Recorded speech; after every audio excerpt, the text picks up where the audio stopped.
I'm still smiling. Welcome again for another episode into my world.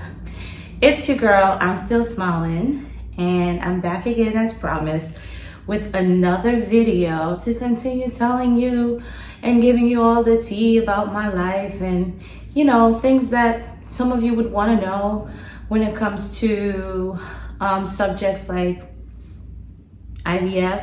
Hello. So this week I promised you that I would be getting more into details with how I fell into IVF, what I had to do to prepare my body.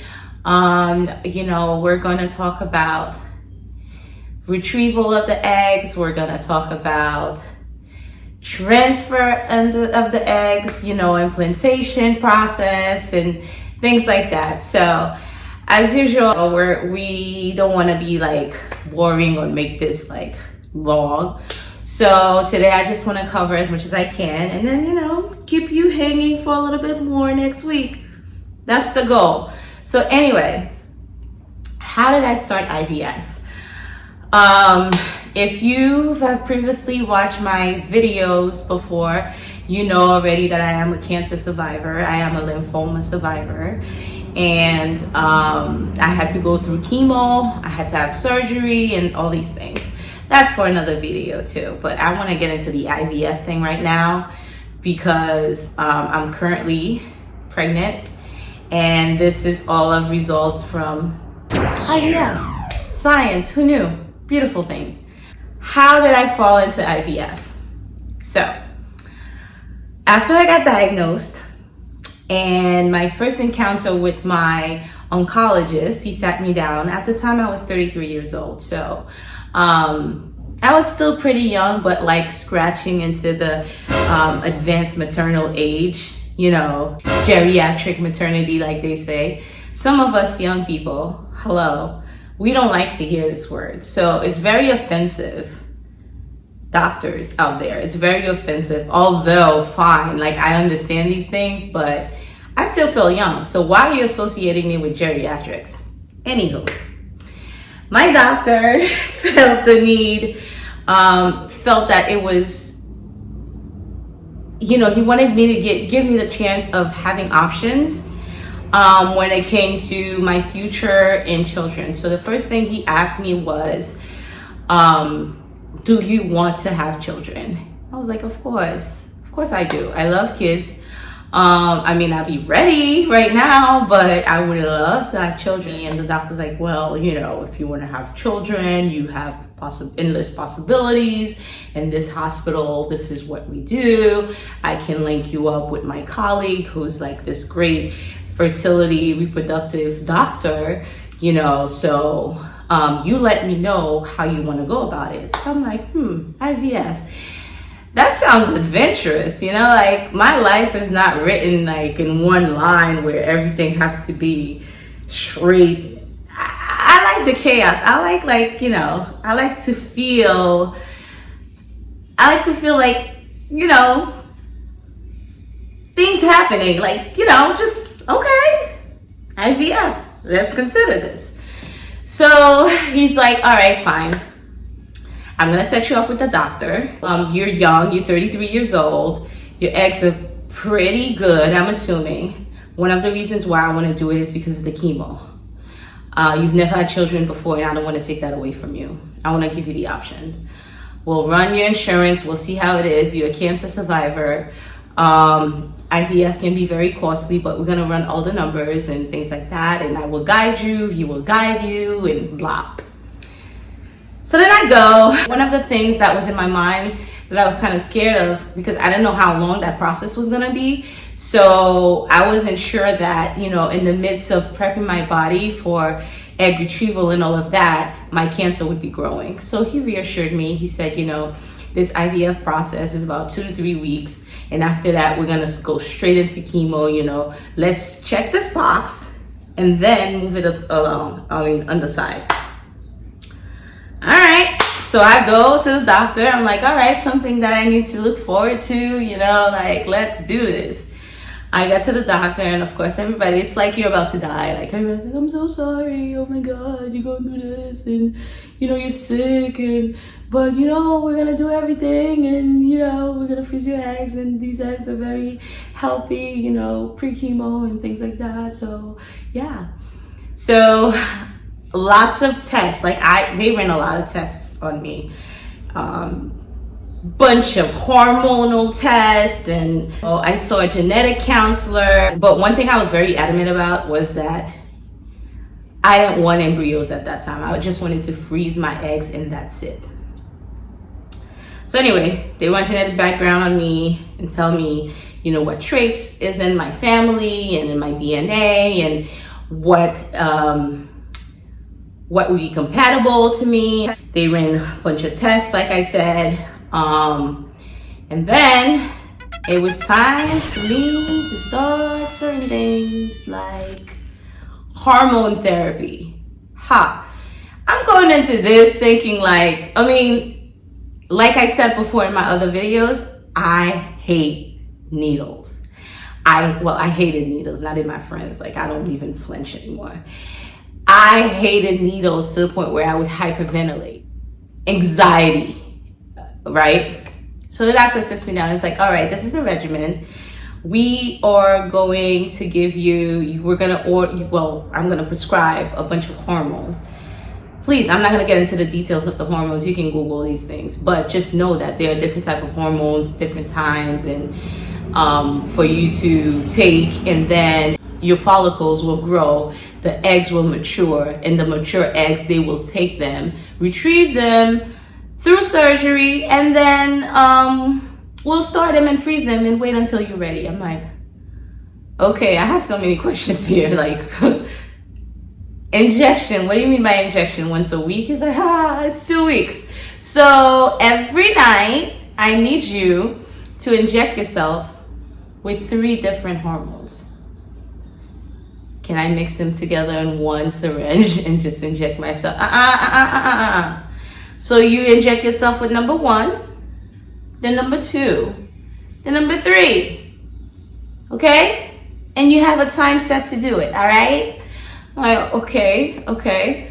And then in the morning, I need you to come for those 2 weeks at 6 a.m. The window was 6 a.m. to 9 a.m. because they need to send those labs early so that they can determine how high your level is, so that the nurse can call you in the afternoon around 2 o'clock to tell you, this is what you need to take tonight. Take 2 milliliters, or take this, take that. Oh, skip this one. You're okay. I was amazed because it was like a beautiful thing. Like, it's very balanced, and there's a lot, and there was a lot involved. I didn't know I was getting myself in all of this, but I was like, you know what? I'm already here. Let's just do it. I had nights where things went well, of course, like, and I have nights where I would get the ice out and just start rubbing myself and like, and then boop. But every morning I had to go and draw my blood, and they had to do an ultrasound of my uterus to measure the eggs. Like I said before, it's like a little wand. They stick it in there and looking and measuring and say, okay, this is good. The right side is good. Your ovaries, oh yeah, are reacting to this better. Oh, this side is a little, okay, we're going to continue. I couldn't wait to hear you're almost there. All right. So I got to the point where, now this is the final stretch, right? The doctor tells me I need to get another IM injection, intramuscular injection. All the others were like top of my skin, but that one had to go through my muscle. Okay? Through my muscle. So I guess this is the one that's going to release everything. I still don't get it. But it was that one-time shot, which is a different type of hormone. I don't know what it is. That one-time shot that I had to give to myself, and then time sensitive. Let's say like 8 o'clock, you have to take it at 8 o'clock. It's 7:59. Boom, you take it at 8 o'clock. So I had to prep myself 15 minutes in advance, like, all right, you can do this, you can do it. Oh, did I forget to mention that I was injecting myself by myself, right? All right, round of applause. Thank you very much. So anyway, I did it. Then the next day, I had to go for surgery. So imagine when you have your period, right? Or when you're about to have your period, you bloated because you have that mature egg that's going down and doesn't find the sperm, gets upset, and then blood starts gushing out and, whatever. That's very graphic. I don't know. But imagine having a bunch of those eggs. This is for the women, by the way. Like, the men won't understand this. I was so bloated. Like, my stomach was so big. I felt pressure on my bladder. Like, it was just, ugh. At the time, I wasn't pregnant, so I didn't know how it felt to be pregnant, but I felt like I was pregnant. My stomach was probably bigger than what it is right now. Honest to God. So then they prepped me for surgery. I call it surgery, although I guess it's a procedure. But if I'm under anesthesia, this is a surgery for me. I don't care what you say. Feet up. I'm in the operating room. Both feet up, as if you're at the gynecologist. No privacy. Legs all spread out. Doctors here, nurses here, tech is here, whoever's here. We're in the room, and I'm like, all right.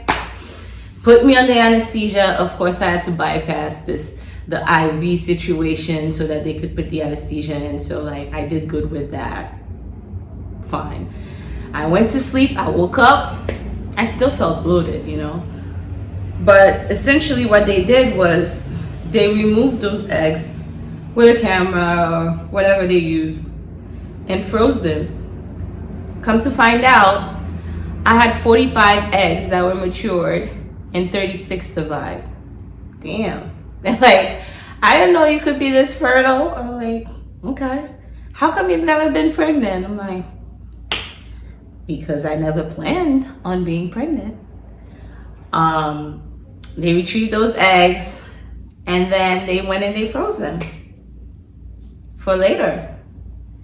But I can say that it was quite an adventure because, first of all, knowing that you have to give yourself lots of hormones, so your mood is all over the place. Like, this is a checkbox that you have to deal with. If this is hard, how's chemo gonna be? It's gonna be harder. Like, seriously, how am I gonna do this? But I did it, got my eggs frozen, and because I'm a cancer survivor, I was a cancer patient at the time, the insurance also gave me a little freebie, I would say, because I qualified, because I was dealing with cancer. So I didn't pay a lot out of pocket. I don't remember how much I paid, but at that time, most of it was covered by the insurance. I did have to pay out of pocket, but it really wasn't a lot of money. So I got lucky in that sense. And when I froze my eggs back then, I wasn't thinking I was going to become a single mother by choice. In the back of my mind, I always said things didn't work out with, whoever I was at the time. Like, I always knew that I'm strong enough and I want a child so much that nothing's going to stop me. Nothing's going to get in my way for me to do it. But that was an option for me where, my eggs were there. They were healthy eggs without chemo, and I was going to use them no matter what. So yeah, so that's it for this time. We spoke about egg retrieval, and I can't talk about more because you gotta stick around. You gotta stick around for next time. So you can hear about when I went for surgery for the second time to remove the mass in my lungs. So that'll be a next story for next week. So if you liked, like, comment, subscribe, and share. Share with your friends, share with your family members, share with the world, because a lot of us, you know, we're going through stuff behind closed doors, and we could impact and help a lot of people, but I don't know what's stopping us from doing so. So if I can help someone today, I've done my deed for the day. So please, like I said, like, comment, subscribe, share, and I'll see you next week so we can talk about how, you know, I got tubes everywhere after my surgery and how I dealt with it. Bye. I'm still smiling.